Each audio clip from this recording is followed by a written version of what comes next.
from Johnny Ray's Backwoods Guns. I'm going to do a video today. Going to do it on how I pick out powder.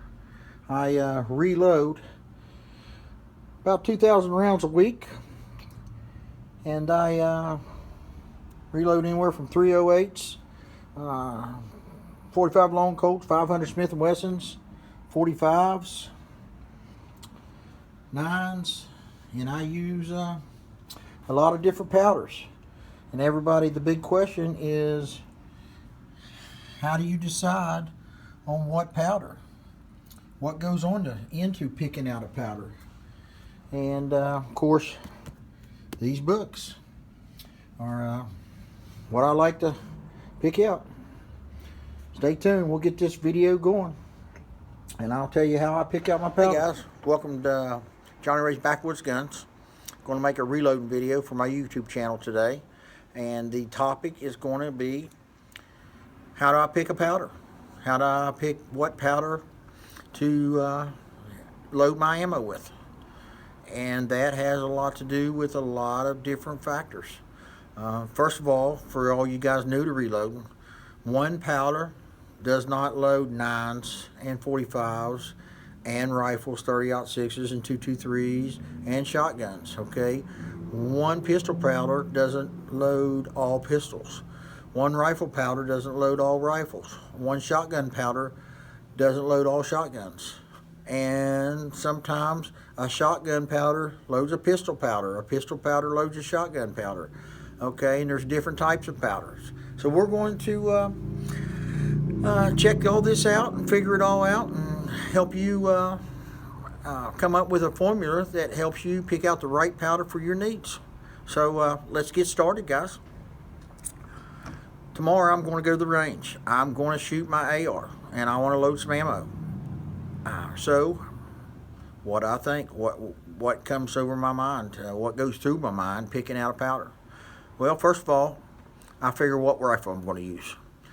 Tomorrow I'm going to use a AR-15 semi-automatic rifle. It's got a 1-7 twist barrel, 1-7, and it's got a 16-inch barrel length.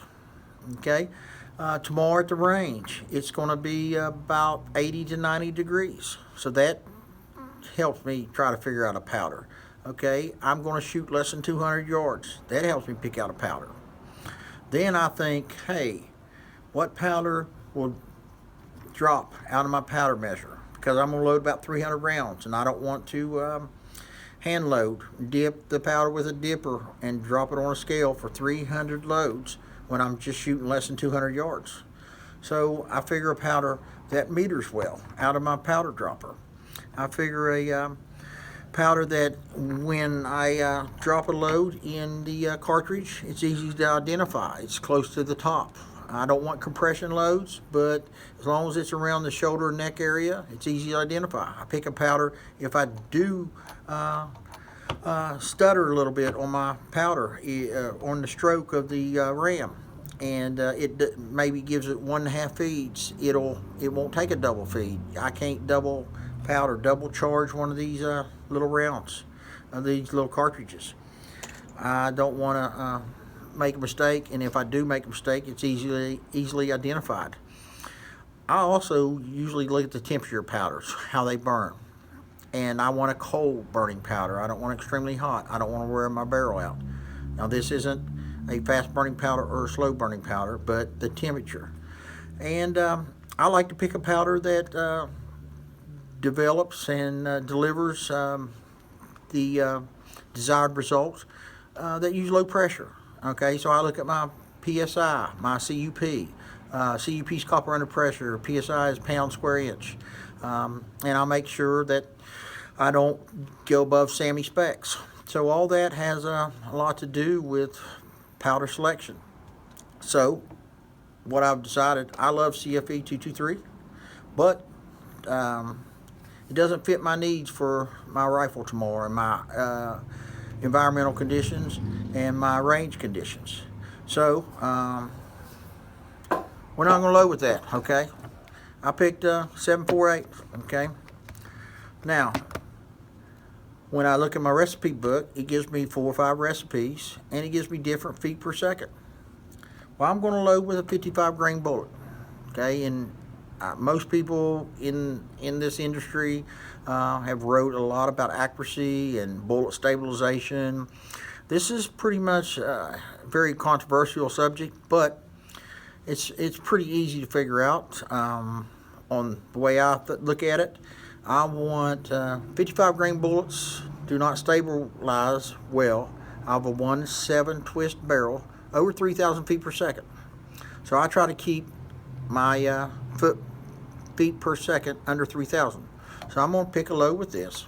It's going to deliver 2,900 feet per second with a 55 grain bullet out of a 1.7 twist barrel. Okay, 16-inch length. Of course, if I wanted to pump it up, I could use a different rifle, or I could use a heavier bullet. But I don't care about feet per second. Okay, I just want to go to the range and work on my combat drills and be combat efficient.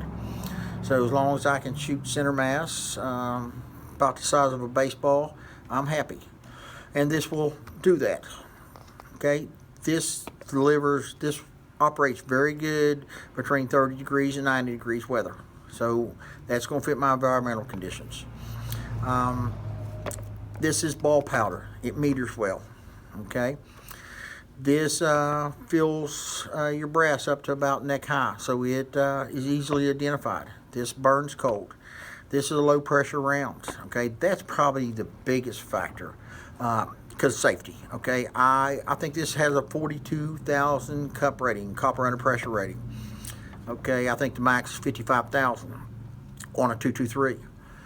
I like that. I like that little safety net it gives you operating low pressure. Now, is this the best powder in the world for 223? Probably not. There's probably better powders, but probably more expensive powders.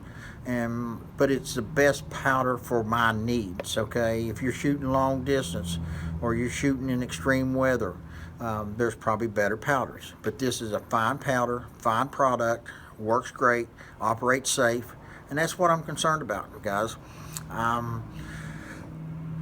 Let's say low pressure.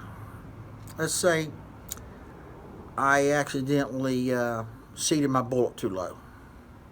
Let's say I accidentally trimmed my brass too low. Let's say I accidentally used too hot of a primer, a Magnum primer, instead of a standard rifle primer. Let's say this called for a certain amount of powder and I gave it 2 or 3 more grains than I should have. Let's say I picked up a 223 brass and I was going to load 223s and I accidentally picked up a 5.56. You know, it has less inside case area. So let's say I did all those mistakes and loaded this and didn't catch it. Well, it's got such a low power rating, pressure rating, operates with that 42,000 cup rating, copper under pressure rating. I'm probably going to be okay. Now, that doesn't mean do sloppy reloading. That doesn't mean if I noticed I seated it too low, if I noticed that the brass was trimmed too low, if I noticed I put a Magnum primer in it, if I noticed I put too much powder, well then I just rip it out and throw it away. It's not the last bullet in the world, guys. It's not worth getting hurt over. You've only got 2 eyes, 2 hands. Okay, guys, it's not worth one piece of ammo, all right? There's plenty of ammo in this world and you'll build plenty of it. But just in case I missed it, just in case it slipped through, I wish it didn't, but everybody makes mistakes. And everybody, yep, just in case all those mistakes happen to the same piece of brass, the same cartridge, you seated it too low, you trimmed it too low, you had too hot of a primer, you accidentally put too much powder, you used a 5.56 case instead of a 223 case.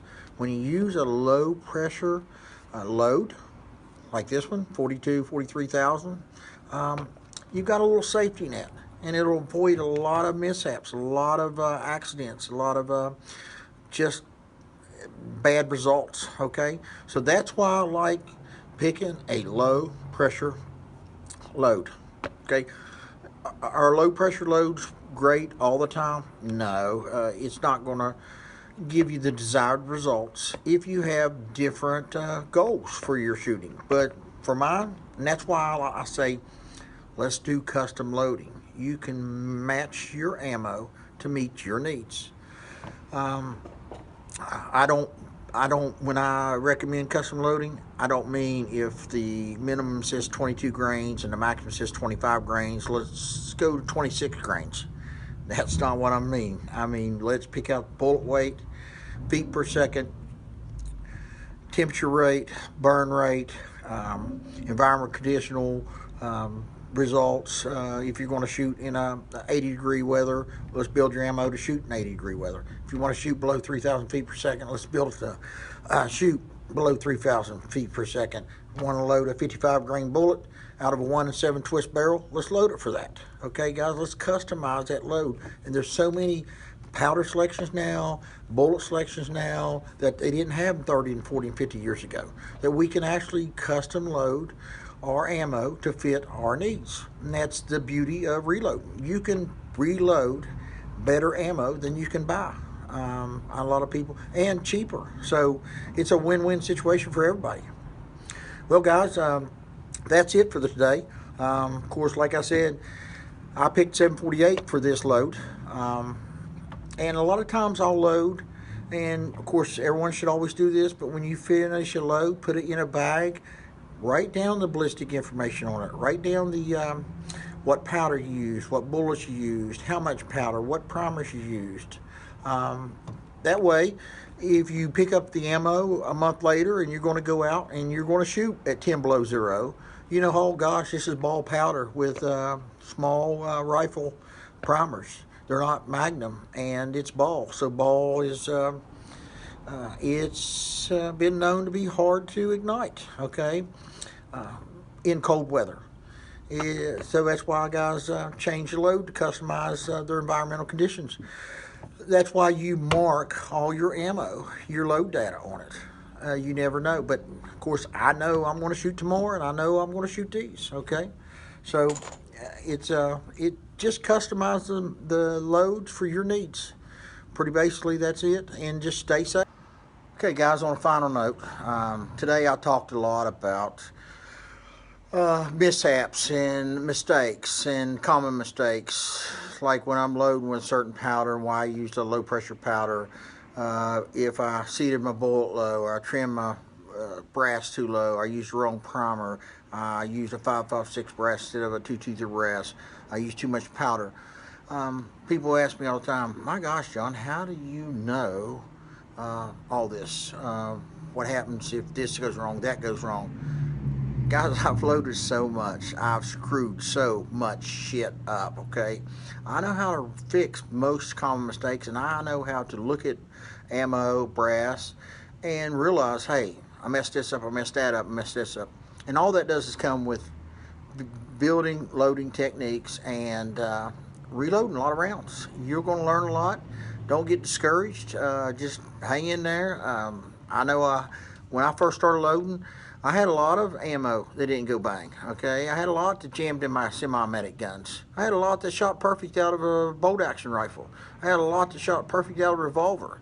But when I went to do a semi-automatic pistol, when I went from a supported case to a unsupported case, when I shot my rounds out of the Glocks and then I reloaded them and tried to shoot them on my SIG, they wouldn't charge. I mean, just common mistakes everybody makes. I had a problem with my size of my brass 223s. 223s are the hardest damn round in the world to load.